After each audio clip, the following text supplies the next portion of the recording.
Hello friends, welcome back to my channel. So parents எல்லாருக்குமே முக்கியமான ஒரு கஷ்டமான விஷயம் என்னென்னு பார்த்தீங்கன்னா, காலையில் அவங்கள ஸ்கூலுக்கு அனுப்பும்போது சாப்பிட வச்சு அனுப்புகிற விஷயம் தான் பெரிய விஷயம். இட்லி தோசை இதையே சாப்பிட்டு போர் அடிக்குதுமா அப்படின்னு ஒரு சில குழந்தைங்க அடம்பிடிப்பாங்க.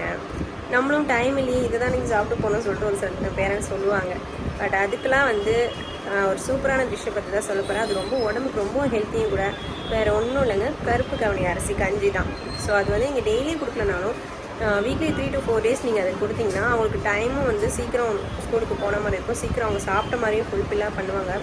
அதுவும் இல்லாமல் அவங்களுக்கு ரொம்பவும் டேஸ்ட்டாகவும் பிடிக்கும். ஸோ ரொம்ப ஹெல்த்தியும் கூட. ஸோ இதை ட்ரை பண்ணி பாருங்கள். வாங்க வீடியோக்கு போகலாம்.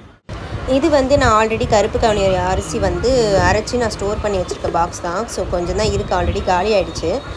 கருப்பு கவுனி அரிசி நீங்கள் மார்க்கெட்டில் எல்லா இடத்துலையும் கிடைக்கும், மளிகை கடையில் கிடைக்கும். அதை வாங்கி கழுவி நல்லா வெயிலில் காய வச்சு மிக்சியில் போட்டு அரைச்சி நம்ம எடுத்து வச்சுட்டோன்னா நம்மளுக்கு தேவைப்படுறப்ப அதை எடுத்து நம்ம காய்ச்சிக்கலாம். ஸோ இந்த மாதிரி நல்லா சூடாக கொதிக்க வச்சு நம்ம காய்ச்சி ஆற வைக்கணும்.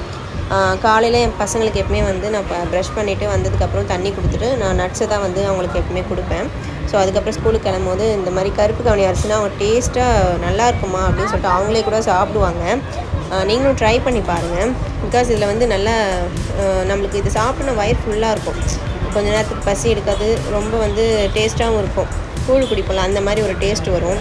பசங்களும் அடம்பிடிக்க மாட்டாங்க, எனக்கு போதும்னு சொல்லவும் மாட்டாங்க. ஒரு டம்ளர் ஃபுல்லாக நம்ம கொடுத்தனா கண்டிப்பாக இதை குடிப்பாங்க.